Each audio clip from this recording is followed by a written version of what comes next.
کیسا ہے؟ ہم جامع رشید میں بہت سے علماء کو تکافل پر اعتراض ہے، میرے جیسا ناچیز بھی مطمئن نہیں ہے تکافل پر، باقی دارالعلوم کے بڑے بڑے علماء اس کو جائز کہتے ہیں۔ جب دو اہل حق علماء میں اختلاف ہو جاتا ہے تو پھر عامی آدمی یہی ہے کہ احتیاط یہ ہے کہ نہ کیا جائے، اور گنجائش یہ کہ کر لیا جائے، کہ دونوں قول پر عمل کیا جا سکتا ہے، کیونکہ عامی آدمی کے لیے تو دونوں ایک جیسے ہیں۔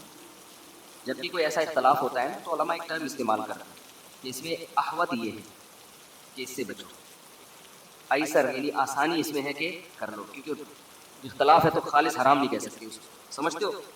تو کوئی کرنا چاہے تو یا کسی کو ان کی رائے پر اعتماد ہوتی، سعودی عرب میں توڑی جو پھر پابندی لگاتی ہے۔ دیکھو بات یہ ہے، میں بار بار یہ کہتا ہوں، انور مسعود نے جب معین اختر سے پوچھا نا کہ ماموں کیا کرتا ہے، معین اختر نے کہا ماموں کی باتیں کس سے پوچھو؟ ماموں۔ تو سعودی حکومت جو کر رہی ہے نا، سعودی کی باتیں کس سے پوچھو؟ حکومت سعودی سے پوچھو، مجھ سے پوچھ کے پابندی نہیں آئی بس۔ وہ پروگرام کا مجھے، میں نے کلپ دیکھا تھا، بہت جگہ فائدہ ہوا، بہت جگہ فائدہ، گھر میں بھی فائدہ ہوا۔ میرے گھر والے مجھ سے وہ پوچھ رہے ہوتے ہیں نا کہ وہ کیا کہہ رہا تھا، میں نے کہا ماموں کی باتیں کس سے پوچھو، تو مسجد میں بھی فائدہ ہوا، لوگ مجھ سے آگے پوچھ رہے ہوتے ہیں۔ تو بھائی معین اختر سے ہم نے ایک چیز سیکھی ہے، اس کے شارٹ کلپ میں انور مسعود نے پوچھا کہ ماموں کیا کرتے ہیں، اس نے کہا ماموں کی باتیں ماموں سے، پھر جب بہت زیادہ پوچھا اس نے کہا ماموں گالیاں دیتے ہیں، یہ کرتے ہیں۔ غلط یہ ہے بھائی، اللہ تعالیٰ تبلیغ جماعت کے پابندیوں کو ہٹائے۔ سعودی عرب میں حضرت صدر اسلام مفتی رفیع عثمانی صاحب کی طبیعت ناساز ہے بھائی، بہت بڑے سرمایے ہیں علماء کے لیے، پاکستانی علماء کے لیے، خاص طور پر پاکستانی عوام کے لیے۔ حضرت مفتی تقی صاحب کے بڑے بھائی ہیں، خصوصی دل سے دعا کریں اللہ ان کو شفائے کامل عاجل عطا فرمائے۔ عام بینک ملو گے، اسلامی بینک نہیں ہے، پیسے جمع کروائیں، زکات نکالتے وقت سودی رقم والا تو یہ سودی رقم کہاں دے سکتے ہیں، کسی بھی غریب کو دے سکتے ہیں بغیر ثواب کی نیت سے۔ انڈیا سے مہمان آئے آپ سے ملاقات کرنے، ادھر ہی جب بیان ختم ہو مسافہ کر لینا بھائی، یہ بہت تھکاوٹ ہوتی ہے۔ اور کوئی بات جلدی سے مختصر کسی نے پوچھنی ہو مجھ سے جلدی سے پوچھ لیں، یہ تو ہو چکے ہیں نا۔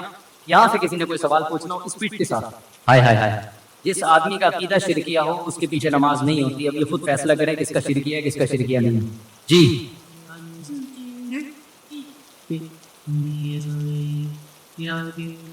ہاں نہیں، پردہ ہوگا، پردے کے ساتھ، ٹھیک ہے نا۔ کزن سے، کزن کے لیے پردہ، آپ کا پردہ نہیں ہوگا کزن سے، کزن کا آپ سے پردہ ہوگا۔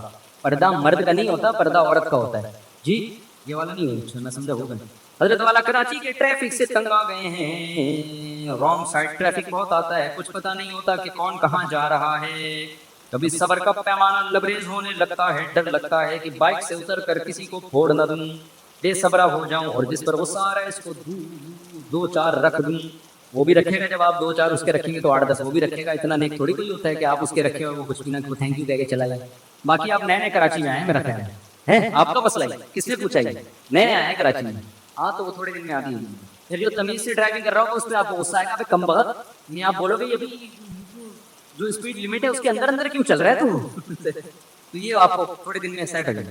ہوتا ہے جب نئے نئے کوئی کراچی آتا ہے تو شروع میں ایسا ہوتا ہے۔ دیکھو یہ کراچی کے جو کھڈے ہیں نا، یہ اللہ کی بہت بڑی رحمت ہیں، اس کو عذاب مت سمجھو، حقیقت بتا رہا ہوں میں، اس سے کھانا ہضم ہوتا ہے۔ کراچی میں پیٹ کے مسائل بہت زیادہ ہیں، کراچی کی سڑکوں میں اسپیڈ بریکر زیادہ ہیں، سڑک کم ہے، کھڈے زیادہ ہیں، تو یہ اس کا فائدہ ہو رہا ہے، بہت فائدہ ہو رہا ہے اس سے۔ میں جب بھی کراچی آتا ہوں الحمدللہ کمر ومر کے سارے مہرے اپنی جگہ سیٹوں پہ آتے ہیں، تھوڑے دن میں سڑ جائیں گے انشاءاللہ۔ حضرت آپ نے فن والوں کے ساتھ اسٹوڈیو میں بیٹھ کر فنی ویڈیو دیکھی تھی جس میں عربی گانا بھی تھا اور میوزک بھی، تو کیا آپ اس بات کے قائل ہو گئے ہیں کہ فنی ویڈیو میں میوزک ہو سکتا ہے؟ مجھے تو پتہ بھی نہیں کہ فنی کچھ چل بھی رہا تھا اس میں۔ بعض دفعہ بیک گراؤنڈ میں میوزک چلا رہے ہوتے ہیں، نہیں چلانا چاہیے، لیکن وہ میوزک مقصد نہیں ہوتا، وہ میوزک مقصد نہیں ہوتا، اپریشیٹ نہیں کرنا چاہیے اس میوزک کو۔ لیکن وہ جیسے آپ خبریں سن رہے ہیں پیچھے BBC سنتے ہو تو پیچھے میوزک چلتا ہے نا، یہ تھوڑی BBC سننا ہی حرام ہو جائے گا، تو ایسے ہی وہ آج کل تو ہر جگہ بیک گراؤنڈ میں کچھ نہ کچھ چلا رہے ہوتے ہیں، تو وہ نہ سنا کریں، خود بخود آ رہے ہیں تو آنے دیں۔ اتنی سختی نہیں کرو اسلام میں یار، لوگ پتہ نہیں کیا کیا کر رہے ہیں، اس کو کلب میں جا کے ڈانس کر رہے ہیں اور کیا کیا ہو رہا ہے مارکیٹ میں۔ آپ نے بالکل ہی اس کو اتنا زیادہ پابندیاں لگا دی۔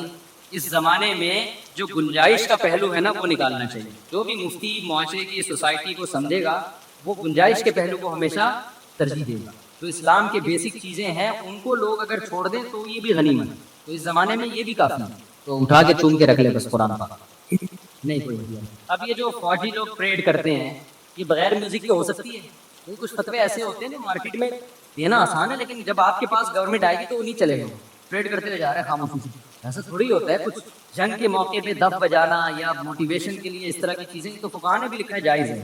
تو اس کی میوزک میں یہ کر لینا چاہیے کہ جو گانے بجانے کے میوزک ہیں تو بالکل حرام ہے. اور وہ میوزک جو موٹیویشن کا ذریعہ بن رہا ہے ملی نغموں میں یا پریڈ وغیرہ کے دوران, اس کو ناپسندیدہ کہتے ہیں, مکروہ کہتے ہیں. اس کے لیے وہ کبیرہ الفاظ وہ والے استعمال نہ کریں جو بالکل ایک جس کو کلب میں جا کے انسان ناچ رہا ہوتا ہے. میں نہیں کہہ رہا کہ اس کو بالکل حلال کہے, تھوڑا ہلکا رکھیں. جتنی شریعت نے جس چیز کو رکھا ہے نا اس کو اتنا ہی. اس کو کہتے ہیں ناپسندیدہ ہے, مکروہ ہے, اس طرح کے الفاظ استعمال کریں. اس پہ وہ حکام لوگ بہت الٹا سیدھا کر رہے ہیں. جنید جمشید کی جب نظمیں آنا شروع ہوئی نا اس میں بھی تھوڑا بیک گراؤنڈ میں ہوا ہوتا تھا. لوگ کہتے تھے یہ دیکھو میوزک. میں نے کہا بھائی وہ ڈسکو کلب سے آیا ہے یار, اب اس کو اتنا تو کرنے دو تھوڑا سا. اس کو بالکل ہی آپ نے صوفی بنا کے وہ کیا کرے گا بیٹھ کے. تھوڑا سا تو پھر اٹریکشن اس میں نعت میں یا کوئی اس میں پیدا کرنے کے لیے تھوڑا سا تو آواز میں ایکو پیدا. لوگ ایکو کے بھی خلاف ہیں بعض, تو تھوڑا ہولا ہاتھ رکھیں مقصد سے. جی ہاں اچھا میں چندہ نہیں دیتا ایسے. ہاں نہیں یہ مسائل کا سیشن ہے نا, تو پورے مشورے لے رہے ہیں آپ, یہ تو آپ خود فیصلہ کریں. ٹھیک ہے. اچھا دیکھو یہاں بہت دفعہ ایسا ہو رہا ہے کہ لوگ سیلاب کے نام پہ مجھ سے چندہ مانگنے کے لیے آ رہے ہیں. میرے پاس لوگ رقمیں بھیج رہے ہیں سیلاب زدگان کے لیے. ان کو میں کہہ رہا ہوں ٹرسٹ میں بھیجو, پھر بھی بھیج دیتے ہیں, لا کے پکڑا دیتے ہیں. میں نے پھر ادھر ہی بھیجنا ہوتا ہے. کچھ لوگوں کو میں نے پرسنلی بھی دیے پیسے, نہیں وہ کسی اور مد میں استعمال نہیں ہو سکتی. وہ لوگ آپ کو زکوٰۃ کے پیسے دیتے ہیں, آپ نے کسی کے کاروبار میں اٹھا کے لگا دی, حرام ہے, ناجائز ہے. یہ امانت ہے لوگوں کی, کہیں اور نہیں لگا سکتے آپ.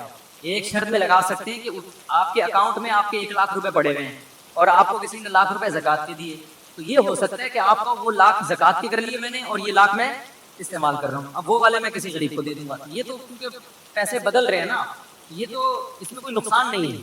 یا یہ ہو سکتا ہے کہ جی جو اکاؤنٹ میں پیسے تھے وہ زکوٰۃ کے تھے اور آپ کے پاس جو پیسے آئے وہ پرسنل تھے, تو آپ نے کہا یہ پرسنل پیسے جو ہیں یہ میں زکوٰۃ میں دے رہا ہوں, فقیر آ گیا ہے, اور وہ جو تھے وہ میرے ہو گئے. تو یہ جب بیک اپ پہ اتنے پیسے آپ کے پاس پڑے ہوئے ہوں, اگر بیک اپ پہ پیسہ ہی نہیں ہے پھر جائز نہیں ہے.